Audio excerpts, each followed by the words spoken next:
Charity 5. In a narration found in Sahih Bukhari, number 1417, the Holy Prophet Muhammad, peace and blessings be upon him, advised that a Muslim should save themselves from hell, even by giving half a date fruit in charity. This narration, like many other teachings of Islam, indicates the importance of quality over quantity. The devil often puts off Muslims from performing righteous deeds by making them believe the deed is too small and therefore insignificant to Allah, the Exalted.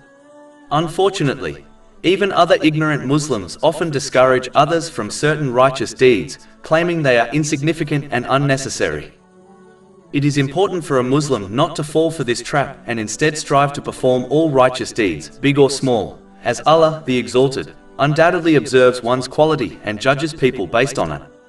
An aspect of this quality is one's intention, meaning whether one is doing it purely for the sake of Allah, the Exalted, or for some other reason, such as showing off. A Muslim should firstly concentrate on correcting the quality of their good deed, such as possessing a good intention, and then ensure that the source of the good deed, such as giving charity, is from a lawful source, as any deed which has a foundation in the unlawful will not be accepted. This has been warned in a narration found in Jami' at-Tirmizi, number 661. Next, a Muslim should perform all voluntary righteous deeds according to their means and strength.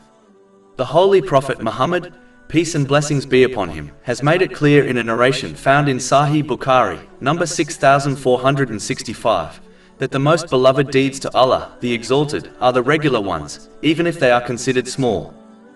In addition, regularly performing good deeds is more likely to change a Muslim for the better, compared to doing a big deed once in a blue moon.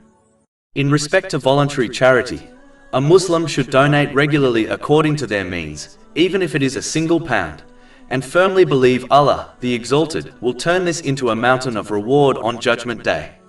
This in fact has been promised in a narration found in Jami' at-Tirmizi, number 662.